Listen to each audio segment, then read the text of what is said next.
and I don't know anything about black and white. I didn't know they were white and I was black. I thought I was brown. Yeah. And that they were beige. You know what I mean? Because I used to think that people were like animals. You know what I mean? Like a dog could have puppies. It could be a brown dog but have a white puppy, black puppy, gray puppy. I thought that's how we were. But obviously we ain't.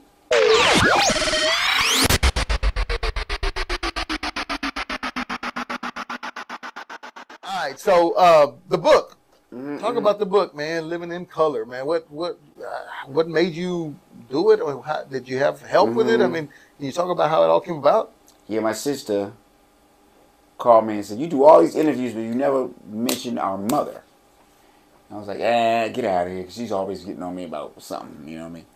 And so I thought about that, and I realized the reason why I hadn't mentioned my mother, because I was ashamed of her, man, when I was growing up, because she was white and I was black. And a lot of people, well, I'm sure people know the story, but can you just rewind real quick about how you met your mother? Yeah, I mean, she actually found me in the trash randomly, but right on time. Right. Took me from that situation. I moved to Wyoming and to Colorado, where I grew up. And I don't know anything about black and white. I didn't know they were white and I was black. I thought I was brown. Yeah. And that they were beige. You know what I mean? Because I used to think that people were like animals. You know what I mean? Like a dog could have puppies. It could be a brown dog but have a white puppy, black puppy, gray puppy. I thought that's how we were. But obviously we ain't. Because the beige people and the brown people have a problem with each other. You know, and it's historical. It goes years and years way back. You know what I mean? So it's a problem that's bigger than me. But I grew up under those circumstances, coming to understand all of that stuff. You know, so that's why it's called Living in Color. Right. Because your parents. Yeah, living in color, and I learned my colors from the crayons. So brown was how I looked, and then beige was how they looked. But we don't see it that way in this world. Right. You know what I mean? Right. So one of the coolest things was knowing I was black. I was like, oh, I like this. I like this. You know, I noticed that we don't own anything. I noticed that white people had stuff and we didn't. What was that conversation like when you said, "I'm black," and you didn't know that your biological mother actually threw you in the trash? Right. Do you remember that time when you talked to your mom about that? Like, wait a minute, what's going on here? Yeah. She was pointing out all this stuff, and I thought it was all. What are you talking about? People don't like you for a color that you really aren't. Mm-hmm. Like, I'm not black. This couch is black, and you're not white. That cup is white, but people could kill you over that.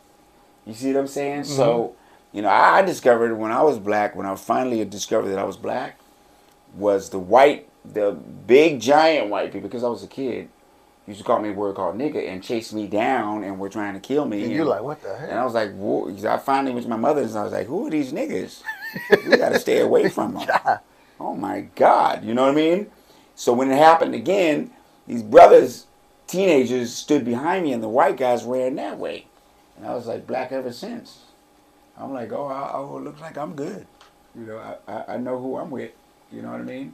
But I'm with everybody. The good thing is that the way I was raised is I'm with everybody. You know?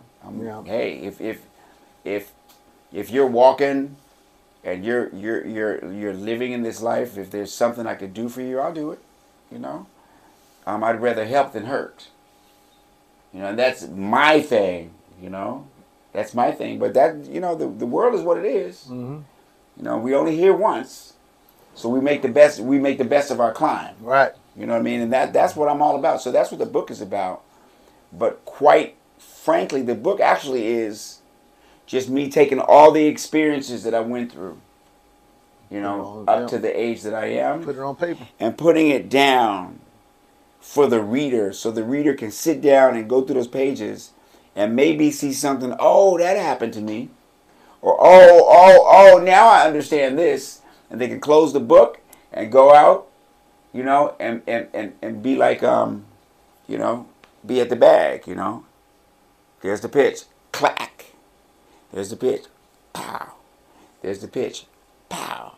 Sometimes you might come up against the pitcher and it's like, whap, whap. Okay, cool. You know, I'll bunt. You know what I'm saying?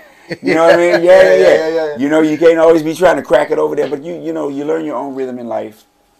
You know, we live in a beautiful country.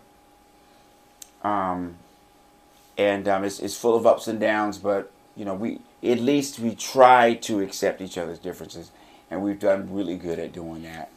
How can they get the book? Anywhere, Amazon, Living in Color, Tommy Davidson, Amazon, wherever you. I did the audiobook too. The And real I Tommy actually can did as the well. talking.